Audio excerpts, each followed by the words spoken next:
Torej, vlada po hitrem oziroma nujnem postopku rokohitrsko predlaga spremembo zakona o izvrševanju proračunov za leti 2011 in 2012, predvsem v dveh smereh gredo vsebinsko te spremembe.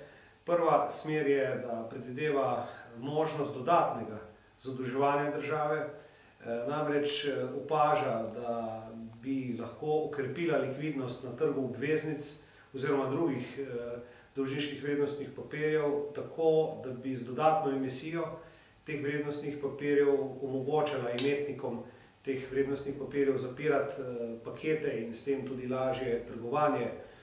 To pomeni, da bi lahko vlada se v letošnjem letu dodatno zadolžila na obstoječo kvoto 3 milijarde 160 milijonov, še za dodatno milijardo 250 milijonov evrov, gre za astronomske cifre.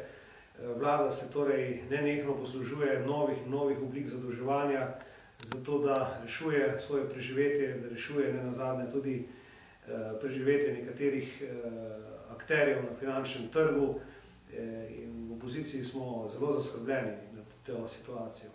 Druga vsebinska sprememba zakona o izvrševanju proračunov je pa še bolj problematična. Gre pa za definicijo RTV prispevka v zakonu o izvrševanju proračuna.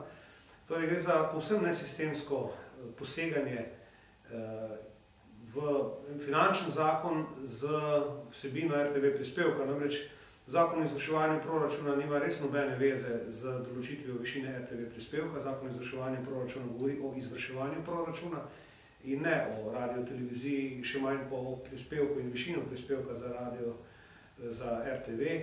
Torej s tem vlada nadaljuje nesistemske posege v ta zakon, ki si jih je že dovolila v letih 2009 in 2010. Naj spomnim, da je takrat vlada dvignila RTV prispevek iz 11 na 12 evrov in to ne za spremembo zakona o RTV, temveč je izničila določbe zakona o RTV z zakonom o izvrševanju proračuna in sedaj seveda ponavlja to napako, da je problem še večji.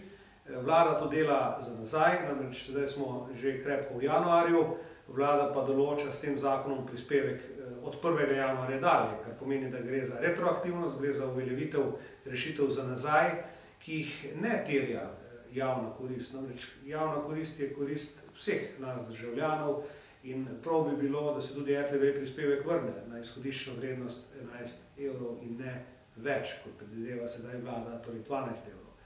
Torej menimo, da gre za reševanje zavoženih projektov te vlade. Prvi zavožen projekt je seveda osrednji vsebinski, je ta zakon o RTV, ki je padel na referendumu in vsled tega sedaj vlada v zakonu o izvrševanju proračuna rešuje RTV prispevek. Drugo pa seveda je to dodatno zadolževanje države. Torej gre za res rokohitrsko pripravo tega zakona. Zakon je vlada sprejela pred nekaj dnevi in že želi, da bi bil uveljavljen do 15. januarja tega leta, ko boste seveda vsi državljani prejeli tudi položnice za RTV naročnino.